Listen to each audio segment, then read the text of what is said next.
Bonjour à toutes et à tous et bienvenue dans ce 8e épisode du Winemaker Show, le podcast des amoureux du vin.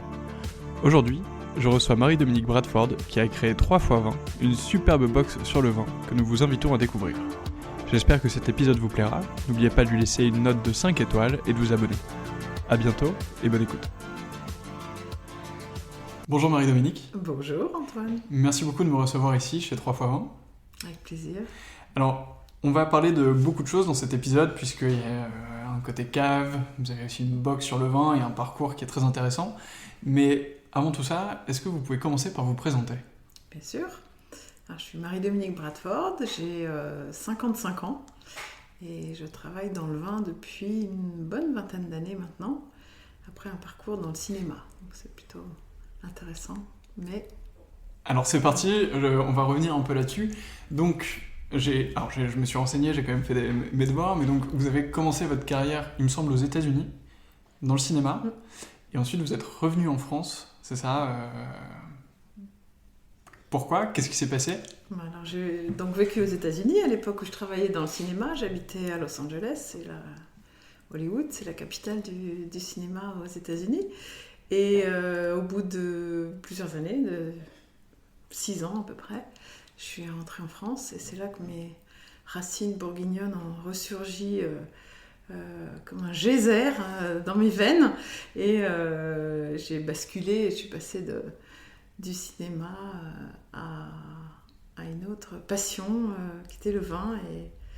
Et j'ai commencé à me former, à passer tout un tas de diplômes, parce que c'est un peu difficile quand même de vendre du vin sans s'y connaître. Puis je suis quelqu'un qui a un niveau d'exigence très, très élevé, donc j'ai passé tout un tas de diplômes très reconnus dans ce métier. Et puis je me suis lancée, puis j'ai commencé à vendre du vin aux États-Unis, pour faire la boucle dans l'autre sens.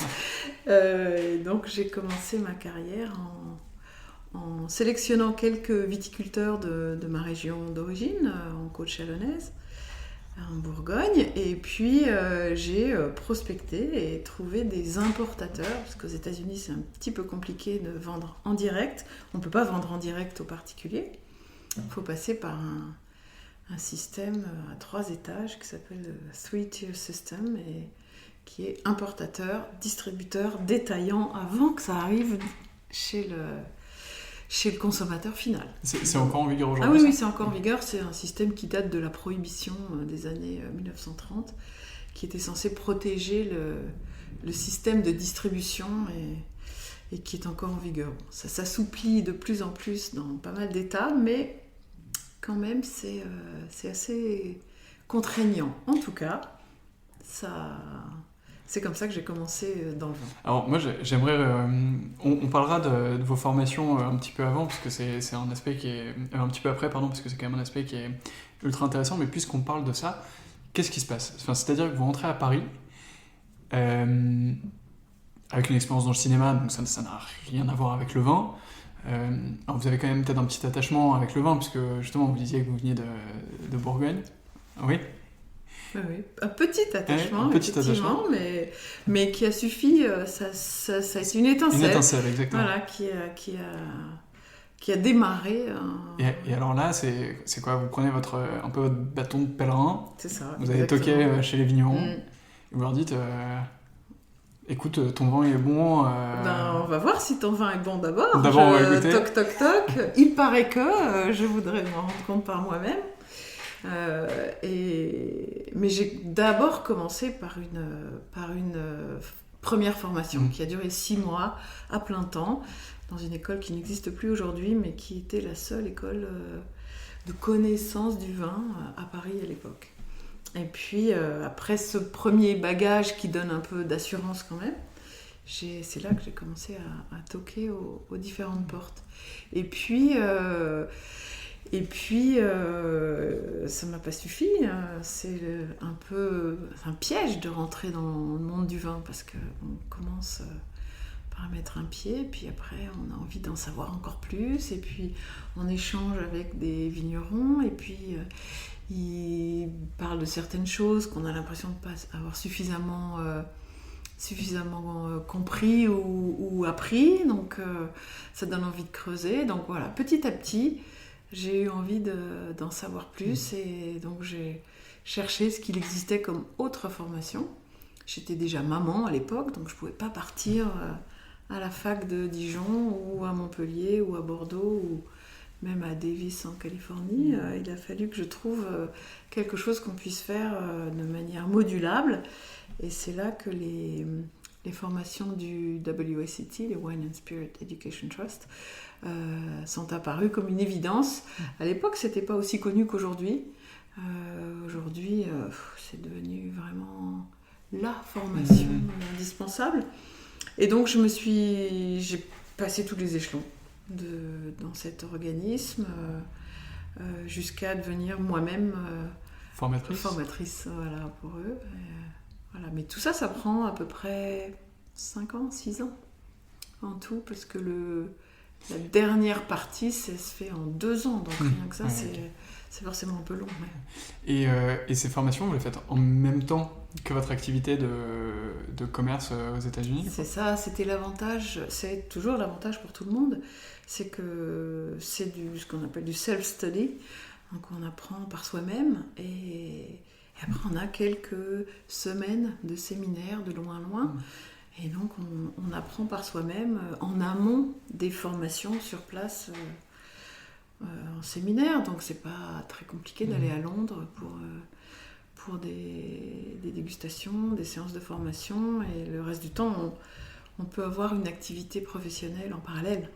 Et alors, du coup, qu'est-ce que ça donne aux États-Unis? Ça commence à prendre?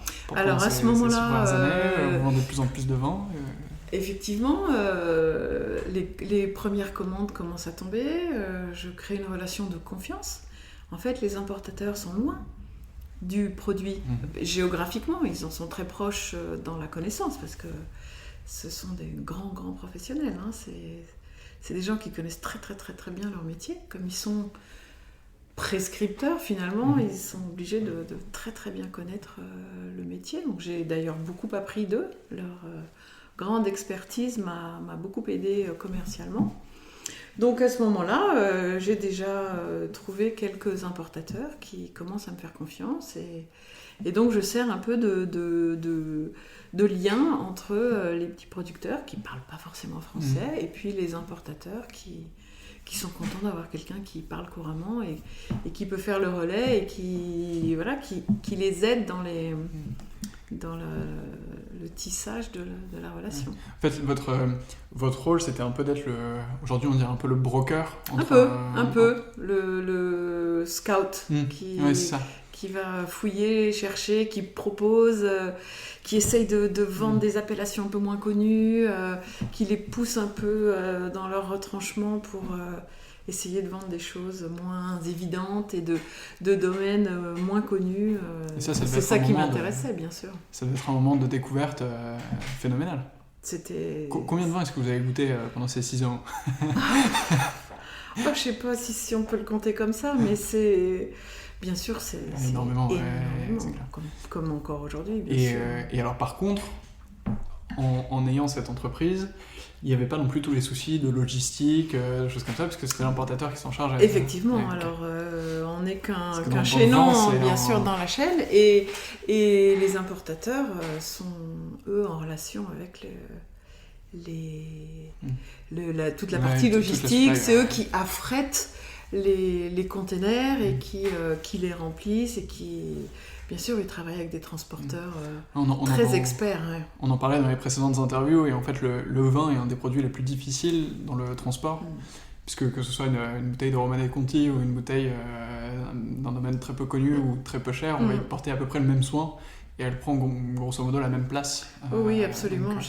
Dans ma carrière, j'ai des exemples assez rigolos, enfin rigolos, c'était pas très drôle du tout, mais de petits couacs de logistique sur les porte-containers loin, parce qu'il faut vraiment c'est une partie du métier, comme vous dites, qui est très difficile à gérer, et il peut y avoir des couacs. Par exemple, dans les containers, on met une sorte de mouchard Ouais. pour être sûr que la température, parce qu'on passe par, ça selon le trajet que prend le porte-container, il passe par des endroits où il fait très chaud ou très froid. Et il y a un épisode, je me souviens bien, il y a longtemps maintenant, mais où la personne qui était en charge de s'occuper de la thermorégulation du conteneur en question a tourné le bouton dans le mauvais sens. Donc en fait, le vin a cuit. Quelle horreur. Ah oui, donc ça a fait. Il a voulu un peu rafraîchir l'atmosphère pour qu'il y ait une température bien constante, que le vin soit bien protégé. L'importateur paye plus cher pour avoir une personne qui s'en occupe. Pour avoir la bonne température. On peut envoyer aussi du vin sans avoir de réfrigération, et puis tant pis. Mais là, en l'occurrence, c'était un soin particulier.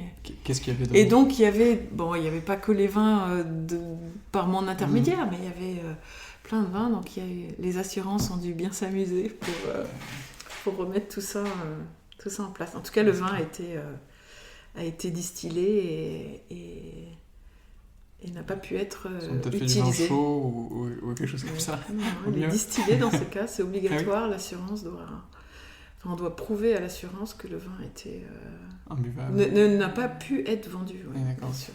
Enfin voilà, il y a des. C'est la logistique effectivement est un point très très très très important et minutieux, et il peut y avoir des couacs effectivement. Et donc là, en même temps que cette activité qui commence à bien se développer, vous vous formez, on en a parlé un tout petit peu. Qu'est-ce que vous apprenez dans ces formations ? Alors, dans ces formations, c'est pas des... Il y a différents niveaux, déjà. Il y a différents niveaux, donc on grimpe en profondeur de connaissances, bien sûr. Mais ces formations ne sont pas uniquement des formations typiquement œnologiques ou typiquement de viticulture. C'est vraiment... c'est très complet parce que ça balaye toute la connaissance du vin. Donc c'est des espèces de modules, et puis on apprend tout un tas de choses sur tous les vins du monde entier. C'est pas seulement les vins français. Donc ça permet d'avoir une culture vin très très très important. Puis après, à chacun de fouiller ce qui l'intéresse plus ou ce qui le concerne plus dans son activité. Mais c'est intéressant d'avoir accès à voilà, c'est vraiment très très complet. Alors sur ces différents niveaux, il me semble qu'il faut goûter de plus en plus de vin, ou en tout cas avoir une palette de plus en plus large. Il faut goûter. Dans tous les cas, il faut déguster. Énormément de vin de toute façon. C'est comme ça aussi qu'on apprend, c'est comme ça qu'on se fixe des étalons, appellation par appellation, pays par pays, région par région, cépage par cépage.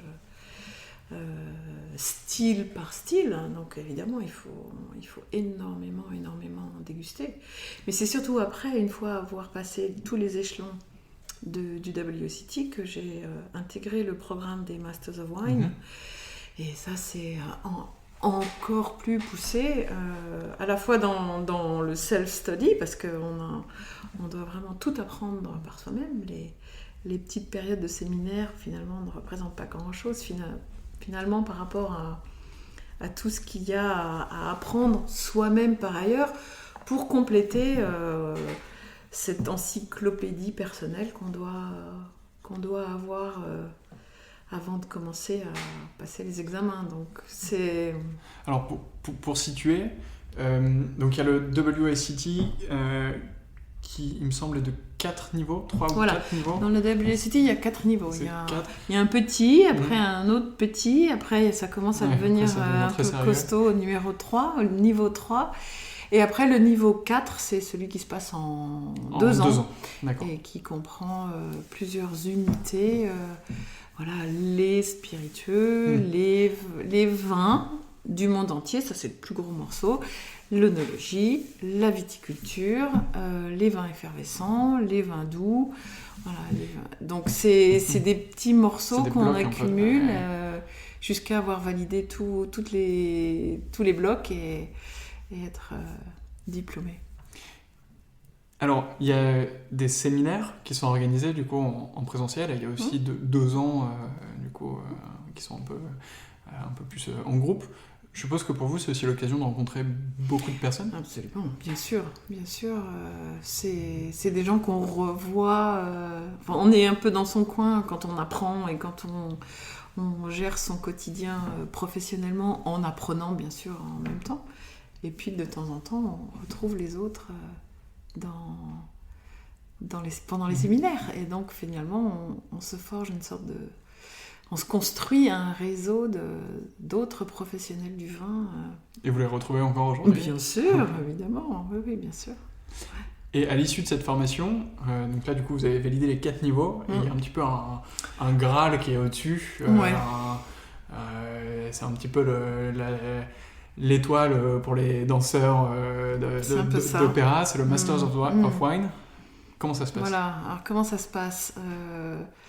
Voilà, donc on a son diplôme en poche du WSET, voilà, tout le monde est content, c'est une vraie réussite, ça met beaucoup de temps, c'est enfin la récompense, et puis voilà, on reçoit son diplôme, on est tout content, et puis après on se dit, ben voilà, qu'est-ce que je peux faire d'autre, voilà, je suis arrivée là, j'ai l'entraînement, les dégustations à l'aveugle, les doigts dans le nez, on a fait tout le temps, on a l'habitude, c'est un peu devenu un jeu, puis plus on apprend, plus on a envie d'apprendre. Et alors après, se pose la question de qu'est-ce que je fais ? J'arrête ? Je continue ? Et continuer, il n'y a qu'une seule autre possibilité, c'est d'intégrer le parcours du combattant du MW. Voilà, et donc dans la foulée, je m'inscris parce que je me suis dit si j'attends, je le ferai jamais. Donc je me suis inscrite et j'ai passé 3 ans. J'ai pas fini, j'ai pas allé jusqu'au bout, mais j'ai passé 3 ans dans cette sorte de bagne merveilleux de connaissances qu'on complète, qu'on enrichit, de séances de dégustation à l'aveugle, parce que c'est tellement compliqué, tellement strict et tellement organisé, mais voilà, à l'issue de ça, on doit tout savoir sur tous les vins du monde entier, pas seulement la production du vin, mais la commercialisation, les marchés pays par pays. Voilà, et à la fin de produire une sorte de thèse sur un sujet très pointu, très précis, une partie théorique, et une partie pratique, et une partie écrite, produire un écrit C'était quoi, publiable. votre sujet, non, ça vient tout à la fin. Okay. Je ne suis pas allée jusque-là, mais j'ai passé donc 3 ans à m'enrichir, à apprendre encore plus, à rencontrer encore plus. Et ça, c'est des années, peu importe que je sois allée jusqu'au bout, c'est des années d'enrichissement personnel et d'enrichissement de mon expertise surtout, qui me sert encore aujourd'hui. Les étalons dont on parlait tout à l'heure me servent encore aujourd'hui. Et c'est capital, apprendre à déguster de manière factuelle, précise. Ça m'aide à sélectionner les meilleurs producteurs aujourd'hui. Ça a été très enrichissant et c'est pour la vie. Alors, ça a l'air génial. Et ça sert également, pardon de vous couper, ça sert également dans le rôle que j'ai eu toutes ces années d'être formatrice. Parce que finalement, c'est tout un tas d'expériences accumulées qui servent d'anecdotes, d'exemples concrets, de cas précis, à transmettre ensuite à tous les gens que j'ai formés toutes ces années. Est-ce que alors, du coup, vous avez cette entreprise de sélection des vins pour les États-Unis, en même temps vous étudiez. Est-ce que vous avez vu une évolution dans les vins que vous sélectionnez, ou dans les conseils que vous portez aux importateurs en raison ou au fur et à mesure de ces études ?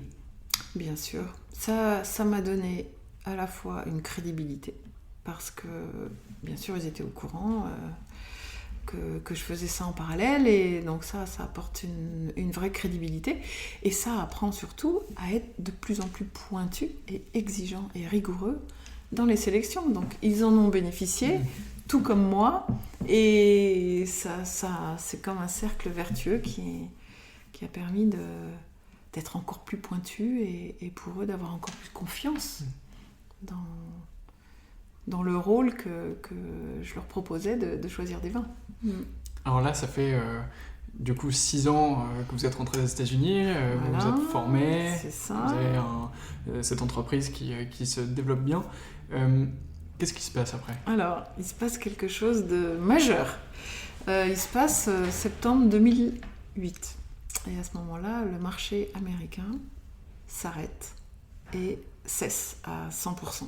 Quasiment à 100%. Y compris le marché du vin ? Tous les marchés s'arrêtent. Les subprimes ont enclenché le fait que mes clients importateurs, les autres aussi, se sont mis à vivre sur leur stock et à arrêter parce qu'il y avait une incertitude. Qu'est-ce qui va se passer, les cours, voilà. Donc à ce stade-là, je sens que les commandes arrivent moins fréquemment, je sens une certaine réticence de leur côté, je les questionne un peu, mais en fait ils sont dans une inquiétude, dans une vraie inquiétude, et ils ont des millions de dollars de stock. Et ça, pour eux, ça a été compliqué à gérer. Et c'est à ce moment-là que je me suis dit, alors c'est le moment de repenser mon modèle économique et d'essayer d'imaginer comment capitaliser sur ce sourcing incroyable. Déjà une dizaine d'années de sourcing, de visites dans les vignobles, de dissection, d'approfondissement, de vraies connaissances terroir par terroir, producteur par producteur, méthode de vraiment un gros bagage. Et je me dis, mais qu'est-ce que je vais faire maintenant si je ne peux plus leur vendre de vin ? Qu'est-ce que je fais de cette connaissance et de ce carnet d'adresses monstrueux ? Et c'est à ce moment-là que ressurgit un petit peu cette idée que j'avais piochée aux États-Unis, puisque les importateurs avec qui je travaillais, eux, étaient prescripteurs de leur côté. Donc ils vendaient à des grossistes, des restaurateurs, des chaînes de restaurants, des chaînes d'épicerie fine, des box de vin. Ils vendaient à des systèmes ça s'appelle des wine clubs là-bas. Avant de s'appeler des box, ça s'appelait juste des wine clubs.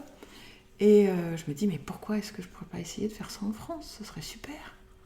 Finalement, pourquoi est-ce que les particuliers en France ne pourraient pas être abonnés à recevoir du vin tous les mois ? Ça leur permettrait de découvrir, ou ça me permettrait à moi de leur faire découvrir le travail de petits producteurs qui ne sont pas du tout distribués aux endroits habituels où ils achètent du vin. Donc j'ai mis 18 mois à peu près, 18 mois à penser le projet, à faire des calculs, à imaginer comment ça pouvait être mis en place, effectivement. Et le modèle économique n'existait pas du tout, à part l'abonnement ça existait dans le téléphone, ça existait dans la presse, mais il n'y avait aucun... je ne pouvais même pas, en construisant un site internet, me baser sur une solution existante, adaptable, parce qu'il n'y avait que des développements internes chez les opérateurs téléphoniques et dans la presse. Alors, on va revenir sur tout ça parce que c'est des périodes qui m'intéressent énormément. J'ai juste une question avant de basculer sur ces prémices de 3x20. Alors je comprends très bien les personnes avec qui je bossais aux États-Unis font une box de vin. Pourquoi est-ce que moi j'en fais pas une en France ? Parce que ça n'existe pas et c'est dommage. Moi j'ai une question qui est un petit peu sur le côté, mais pourquoi est-ce que vous vous êtes pas dit je sais faire en gros de l'export ou conseiller des personnes qui importent du vin. Aux États-Unis, ça ne marche pas, mais il y a les marchés asiatiques qui commencent à bien se développer. Pourquoi n'être pas allé voir un importateur asiatique pour lui dire j'ai fait ça pendant 10 ans chez les Américains, maintenant je fais ça pour toi. Ça aurait pu vraiment. J'ai pas du tout attirée par le marché asiatique. Okay. En 2008, il est vraiment balbutiant. Mon domaine principal, c'est vraiment des petits producteurs inconnus ou méconnus, ou des futurs super producteurs, mais qui ne sont pas encore connus. Les Asiatiques n'étaient pas du tout sur ce type de marché. Il faut un marché déjà mature. C'est plus la belle étiquette. Ouais. Donc ça correspondait pas du tout. J'y ai pensé, bien sûr. Mais il faut, pour ce type de vin, il faut des marchés qui sont déjà matures. C'était pas le cas de l'Asie. Un petit peu le Japon. Hein. J'ai aussi vendu pas mal au Japon, mais en parallèle des États-Unis. Mais c'était moins important que les États-Unis. Mais parce que c'était un marché assez mature. La Chine, pas du tout. Ok. Voilà, c'est pour ça. Non, mais super intéressant. C'est une question que je viens de me poser. Alors là, on est en 2008. Alors, vous dites, bon, déjà là, il y a plein de choses qui sont un petit peu bancales pour l'époque. Je vais vendre des abonnements, alors que, comme vous venez de le dire, il y avait à la limite le téléphone et les journaux. Aujourd'hui, Netflix, Amazon Prime, tutti quanti, aucun problème pour vendre des abonnements, mais bon, à l'époque, voilà. Je vais le faire sur Internet. Alors ça, déjà, ça a dû coûter un bras, de faire un site Internet à l'époque. Ça a dû coûter un bras et pas être très très joli ou très très facile d'utilisation. Je sais pas comment c'était. Donc le questionnement, c'était comment est-ce que techniquement je peux exercer cette récurrence. Comment est-ce qu'on peut prélever les gens tous les mois. C'est facile de leur faire acheter d'avance 3 mois, 6 mois, 12 mois. Mais l'intérêt que je voyais, c'était que les gens s'abonnent comme si c'était une sorte de réflexe et on n'y pense plus. On a ces bouteilles qui arrivent à la maison avec les explications. Et donc pour ça, il fallait que les gens restent plus que 3 mois d'affilée. Donc mais avec un développeur, on a réussi à trouver la parade. Mais c'était effectivement... Ça a pris combien de temps techniquement de faire ça ? Ça a pris... à partir du moment où on a trouvé la solution technique, c'était plus très long. Mais voilà, la conception du truc, le business plan, tout ça, ça a pris une année, une bonne année. Et sur le contexte de cette création, bon, alors ce qui est bien, c'est que vous aviez quand même du coup un stock de vin disponible, ou en tout cas un sourcing qui était déjà fait, donc ça c'était quand même un asset assez important. Mais je suppose que vous avez eu besoin d'un peu d'argent pour lancer tout ça. Vous venez de le dire, on était en 2008. Alors déjà, je suppose que c'était pas forcément facile de lever des fonds à l'époque, parce que ça existait beaucoup moins. Et je suppose aussi que le contexte économique se prêtait pas forcément à la prise de risque de la part d'investisseurs. Comment vous avez fait ? Vous aviez votre entreprise avant ? J'avais mon entreprise avant, donc j'avais déjà des bureaux, j'avais déjà du matériel. Après, il a fallu effectivement financer les premiers achats de vin. Donc ça s'est fait grâce à effectivement l'entreprise que j'avais avant, donc tout sur fonds propres. Ouais. Voilà, c'était un pari, clairement. Hein, c'était vraiment un pari. Mais j'ai eu une énorme chance, c'est que pendant les 10-12 années précédentes, j'avais quand même accumulé tout un lot de gens qui me suivaient, qui me demandaient souvent mes bons plans. Donc j'avais déjà un premier vivier de clients potentiels. En France, sur place. Et ça a été génial au départ, parce que sans eux, ça aurait été un petit peu plus long, certainement. Mais voilà, ils m'ont servi un petit peu de vivier de démarrage pour lancer les premières ventes, finalement. Alors c'est justement la question que j'avais, c'est comment ça s'est passé, cette première vente Alors, je ne sais pas si vous avez une idée de qui c'était, mais comment est-ce que vous avez décroché le premier ou la première cliente ? Alors, j'avais aucune notion de SEO, de référencement. On en parlait beaucoup moins qu'aujourd'hui. On lançait un site, on croisait les doigts, et puis on en parlait autour de soi, et puis voilà. Donc, c'est exactement comme ça que j'ai fait. J'ai un peu... préparer mon propre fichier de démarrage, et puis une fois le lancement, une fois que le site a été mis en ligne, ils en ont parlé. J'ai mis en ligne en octobre 2010. Donc il y a eu les mois de Noël qui m'ont beaucoup aidé, puisque c'est une super idée de cadeau, évidemment. Et donc voilà, ça a démarré tout doucement, tout progressivement, et voilà, c'était comme ça. La chose qui m'a beaucoup aidée, c'est que comme c'était très innovant, la presse a assez rapidement entendu parler de ça, et il y a eu plein d'articles la toute première année sur le concept. Alors, donc vous lancez ça en octobre 2010. Le premier client arrive dans la foulée. En octobre 2010, okay. Oui, ça c'est génial. Tout de suite.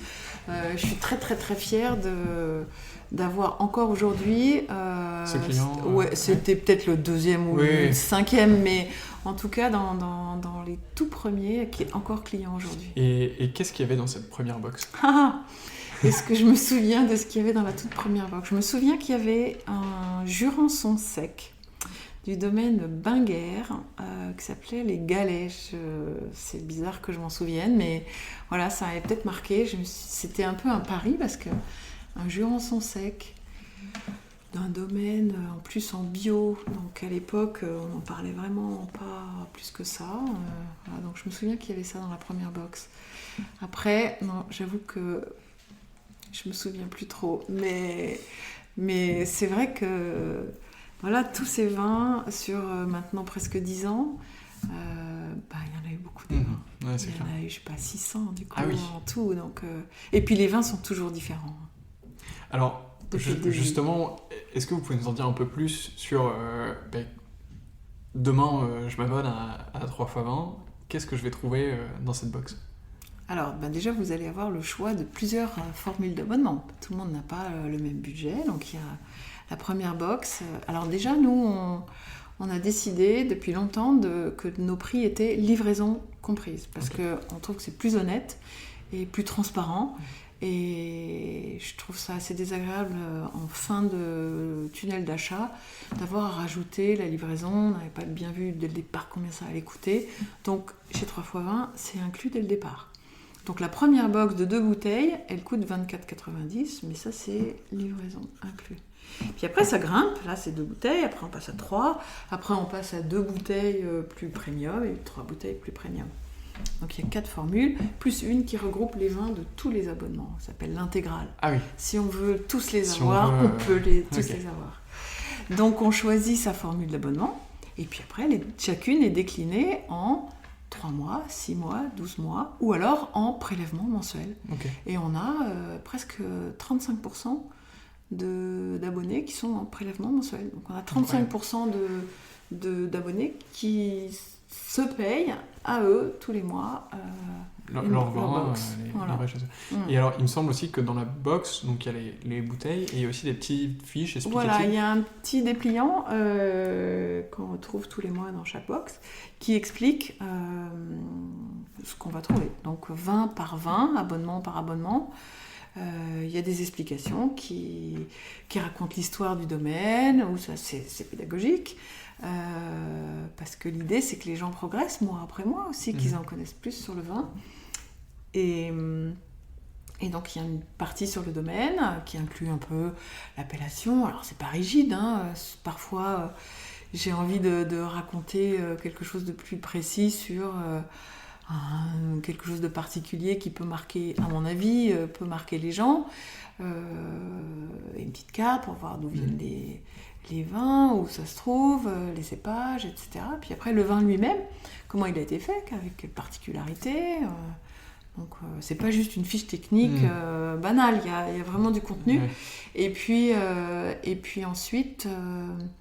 toute une partie sur avec quoi on peut le goûter, quelques arômes juste pour mettre sur la piste, à vous d'en compléter, d'en trouver d'autres, et même des temps recettes. de garde, des accords, mais voilà, des petites idées d'accords. Et puis il y a toute une page qui inclut une recette, des recettes toujours simples à réaliser. Voilà, des recettes qui font leur petit effet et qui sont simples à réaliser, parce que finalement, le vin, on le boit souvent avec une assiette devant soi. Voilà, exactement. Bon, ça met déjà l'eau à la bouche.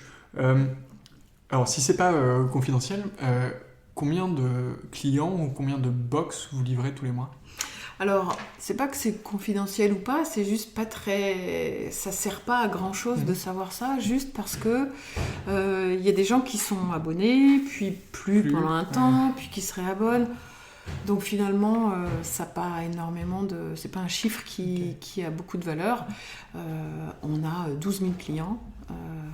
Voilà, ils sont là, ils sont pas là. Ouais.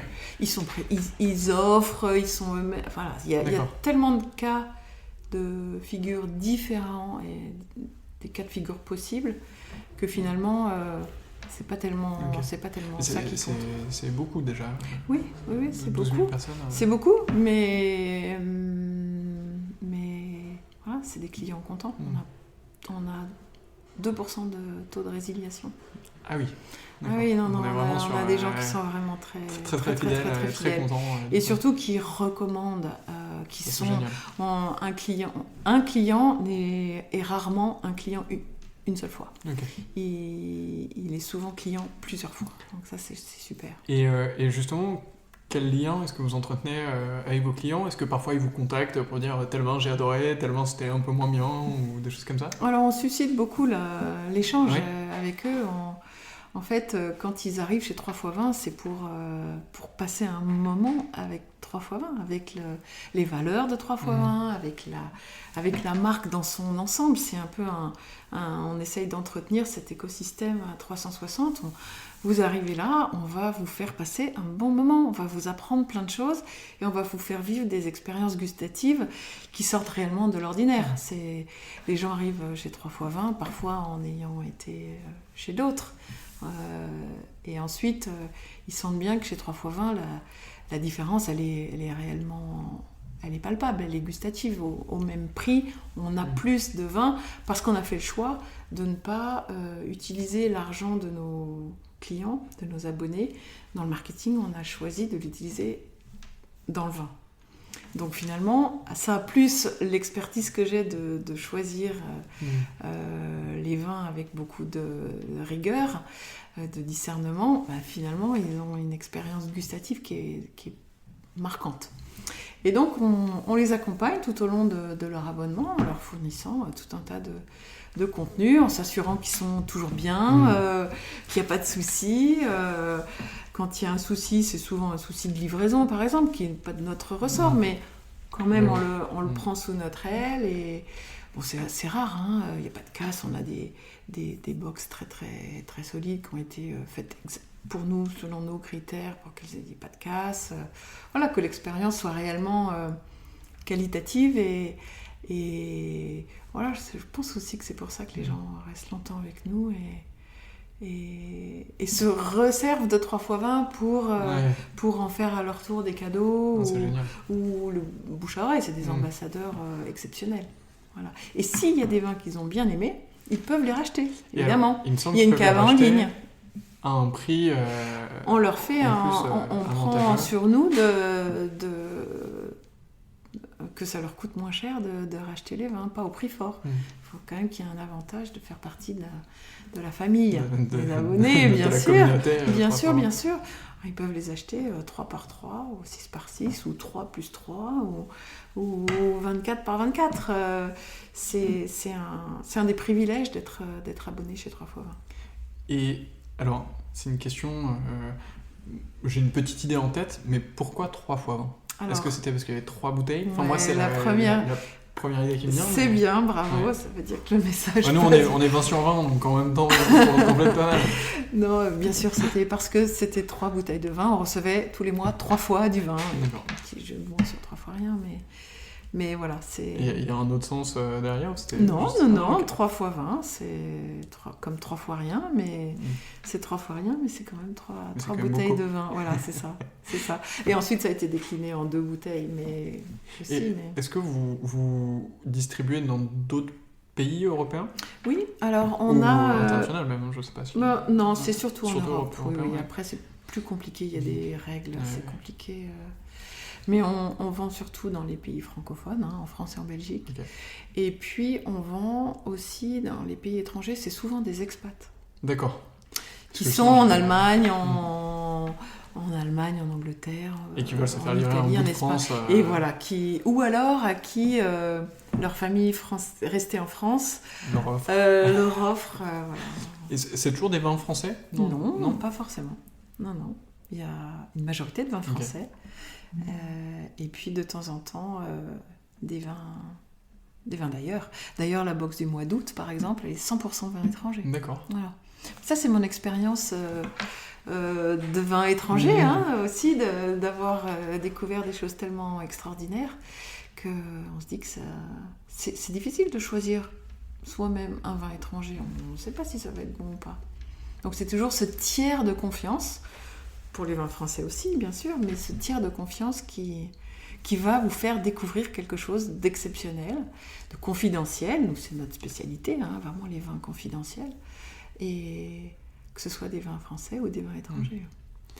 Et alors, c'est une question que je ne savais pas exactement dans quelle partie la mettre, parce que c'est ce que vous aviez fait quand vous faisiez du conseil aux importateurs, c'est ce que vous continuez à faire aujourd'hui.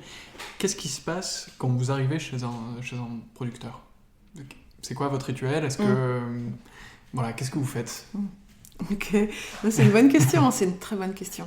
Parce que finalement, on est assez peu dans ce monde à vraiment passer du temps sur le terrain. Exactement. Et c'est vraiment aussi la différence. Non, mais c'est vrai, voilà. Du coup, il y a un premier contact. Moi, j'achète jamais du vin du premier coup.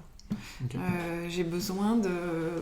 Bon, bien sûr, le vin peut me plaire, mais j'ai besoin de m'imprégner plus du personnage, de son environnement, de sa manière de travailler. Déjà parce que j'ai besoin de raconter l'histoire aux abonnés, et aussi parce que finalement, c'est pas juste parce qu'un vin est bon, bien sûr, il peut être exceptionnel et du coup m'ébouriffer et j'ai envie de le choisir, mais j'ai aussi besoin de voir ce qu'il fait d'autre comme vin.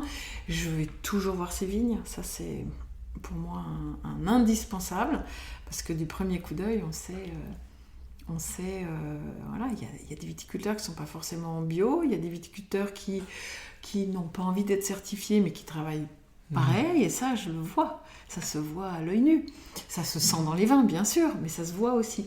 Donc j'ai vraiment besoin de prendre la température, de visiter, de m'imprégner, Bon, j'ai souvent évidemment une petite idée, parce que je ne vais pas passer 2 heures chez quelqu'un sans que je sente qu'il y a un vrai potentiel. Mais voilà, donc on fait un tour des vignes. Dans le rituel, c'est on fait un tour des vignes, on fait un tour de la cave. Je pose des questions techniques. J'ai besoin de savoir sur l'âge des fûts, chez qui il achète ses fûts. Enfin, je veux connaître un peu sa philosophie et son ressenti et sa manière de voir les choses. Et puis ensuite, évidemment, je goûte les vins en cours d'élevage, les vins finis. Voilà, ça m'aide à compléter un peu ce que j'avais pressenti ou j'y retourne régulièrement aussi après, alors, bien sûr. Alors, vous y allez toute seule goûter les vins? Je vais souvent toute seule. Non, je vais souvent toute seule. Vous êtes combien à travailler chez toi? On est 6. Ah oui, ok. Ouais, en fixe. Après, on travaille avec tout un tas de prestataires. Oui, bien sûr. Okay. Mais... Okay. Non, j'y vais toute seule ou souvent j'emmène la responsable de la cave ou quelqu'un d'autre de l'équipe, mais en général, j'y vais toute seule, ouais. Et alors justement là, vous commenciez à aborder la relation avec le producteur. Comment ça se passe après? Donc il vous envoie des vins, vous les distribuez dans les box, etc. Est-ce que vous lui faites un retour? Est-ce que vous retournez le voir assez régulièrement? Comment est-ce que vous échangez Alors, c'est pour ça que je disais que je choisis jamais un vin la première fois, ou ça m'est déjà arrivé, mais vraiment très très rarement, parce que la relation avec un producteur, ça se cultive. Je dis pas j'ai un carnet d'adresses monumental, juste parce que j'ai pris des noms dans le guide Hachette et que j'ai rempli un fichier Excel. Quand je dis que j'ai un carnet d'adresses, c'est je connais chaque producteur de chaque bouteille que j'ai mis dans les box. Pour moi, c'est un must, c'est indispensable. Donc j'entretiens un relationnel avec les producteurs, bien sûr, depuis toujours, et j'entretiens chaque nouvelle tête. Voilà, ça, c'est une relation qui s'entretient en tout cas. Alors, là, vous avez du coup distribué 620, je crois, vous m'avez dit jusqu'à présent, différents dans les box. Vous avez des consommateurs qui sont super contents. Alors, il y a aussi ce lieu physique à Paris, donc il y a une cave, c'est ça, et des séances de dégustation. Alors, il y a effectivement... Qu'est-ce que vous faites dans la désir? Alors, donc, en 2010, le site voit le jour, et puis, petit à petit, je me dis que ce serait aussi une bonne idée d'avoir un lieu physique pour... évidemment, pas pour tout le monde, parce qu'on a des abonnés partout, mais peut-être qu'au moins, les Parisiens, bien sûr, ça c'est facile si on est là, mais peut-être que les abonnés provinciaux, en passant par Paris, ça les rassurerait de savoir qu'on a une café, et puis surtout, le vin, ça se partage. Donc c'était un moyen de pouvoir échanger avec nos abonnés. Donc j'ai ouvert la cave en 2013, donc trois bonnes années après le site. Et puis voilà, c'est le flagship, c'est la maison mère. C'est un peu là qu'on accueille des gens de passage et les abonnés qui ont choisi le retrait sur place pour récupérer leur box et qui sont invités une fois par mois à venir à une dégustation. Ils peuvent déguster les vins de tous les abonnements. Donc il y a souvent un viticulteur, 2 viticulteurs, parfois 3 viticulteurs des vins de la box du mois en cours que j'ai invités, qui sont là. S'ils ne sont pas là, c'est moi qui raconte les histoires parce que j'ai toujours beaucoup de choses à raconter. Une cave, c'est exactement comme chez un libraire. Le libraire, il a connu, il connaît le contenu de chaque livre qu'il a à vendre, ou au moins chaque style, de chaque genre. Et il peut raconter l'histoire à ceux qui viennent lui demander conseil. Chez un caviste, c'est exactement la même chose. Et j'adore raconter ou transmettre à mon équipe qui raconte les histoires de chaque bouteille, puisque je connais tout le monde, bien sûr. Et donc ça c'est la cave, et en plus vous avez un petit lieu pour faire des dégustations, des formations. Oui, alors les formations je les fais principalement pour des masters spécialisés, vins et spiritueux par exemple. D'accord, dans des écoles. J'enseigne, voilà. Soit c'est eux qui viennent ici dans la salle de dégustation. Et à la boutique même, c'est plutôt les dégustations pour les abonnés ou des privatisations ou bien sûr des dégustations qu'on organiserait ponctuellement en événementiel. Mais sinon, voilà, je forme un petit peu moins de personnes qu'à une certaine époque. Mais je suis quand même encore intervenante référente dans des masters spécialisés. Génial. Alors, on arrive plutôt, je pense, à la dernière partie de cette interview. Là, j'ai épuisé un beau stock de questions. Je pense que j'en aurai beaucoup d'autres, mais dans une semaine, donc je vous enverrai par mail.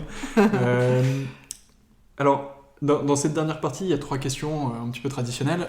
La première, c'est si vous aviez un livre à conseiller à un amateur de vin, qu'est-ce que ce serait ?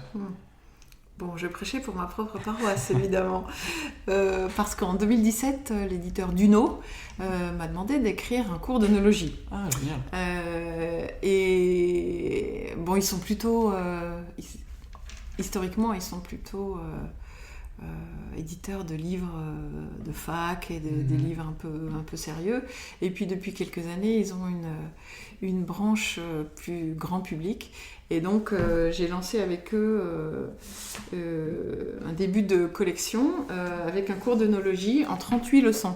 Génial. Avec à la fois des leçons, mais il y a aussi plein d'exercices. Donc, dès qu'on a appris la partie, je sais pas, le nez, par exemple, donc pour être sûr d'avoir tout bien compris, il y a des exercices avec le corrigé est à la fin, hein. Ah, d'accord. Mais il y a des exercices qui permettent de... C'est pas une raison pour tricher, ça. Non, faut pas tricher. Faut pas tricher parce que c'est vraiment une manière d'apprendre le vin un peu gorgée par gorgée, finalement, un petit peu, et on fixe ses acquis en faisant les exercices. Voilà. Donc c'est à la fois très ludique parce que c'est pas du tout un livre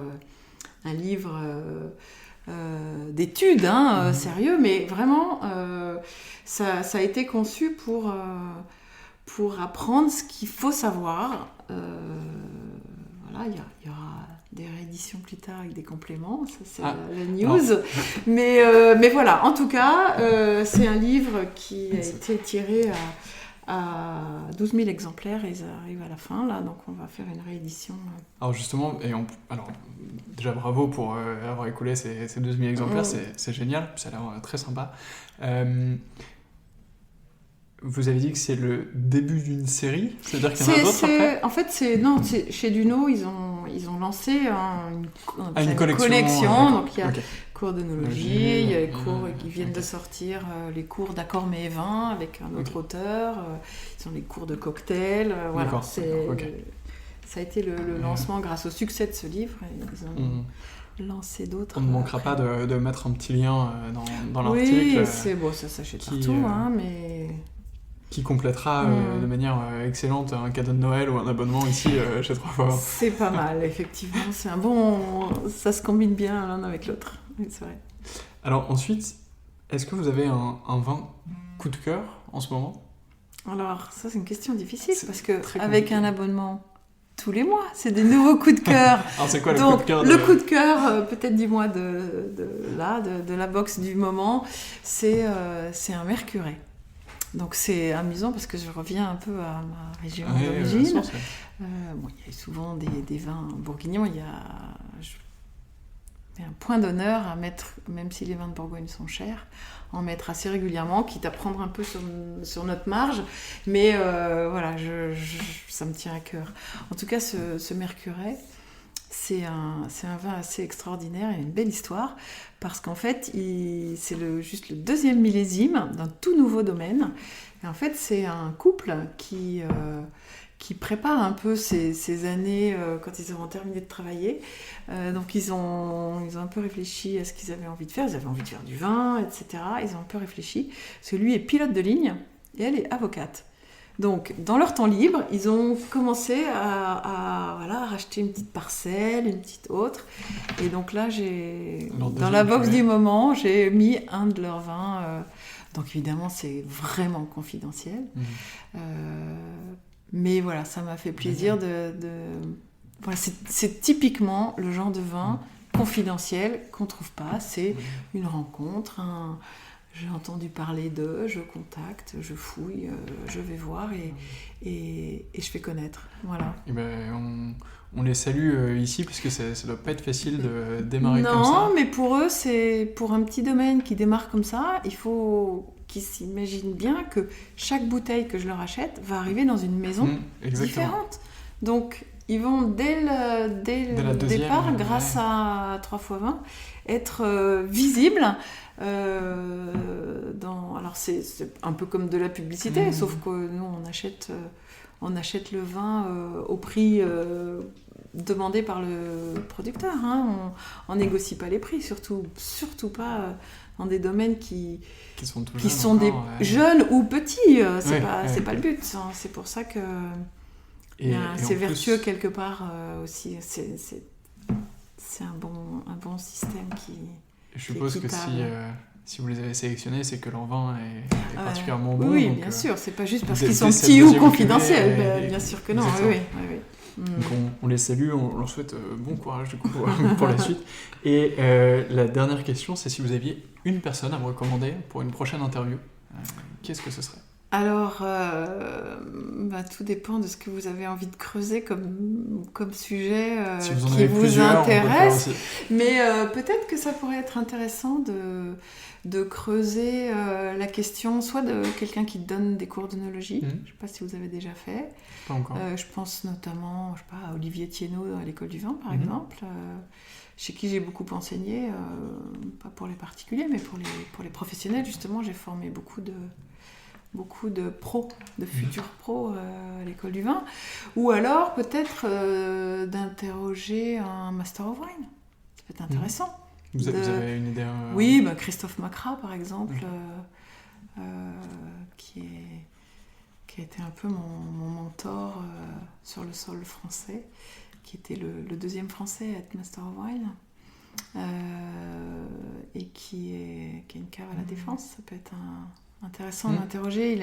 C'est un puits de connaissances, hein, et ça peut être intéressant. Ouais. On ne manquera pas de les contacter et puis on espère qu'on pourra les recevoir dans ces prochains épisodes. Ouais. Je pense que ça peut être intéressant. C'est toujours intéressant de parler de son métier. Exactement. On a la chance de faire des métiers de passion. Exactement. Et on a toujours des choses à dire. Puis, de toute façon, les retours d'expérience sont toujours intéressants. Exactement. Et on espère qu'on aura ça dans les prochains épisodes. Merci beaucoup Marie-Dominique. Merci de m'avoir sollicité. C'était un vrai plaisir d'échanger avec vous. Et puis à bientôt. Merci. C'est déjà la fin de cet épisode. J'espère qu'il vous a plu et de mon côté, j'espère vous retrouver très très vite sur 20 sur 20 et sur les autres épisodes du podcast.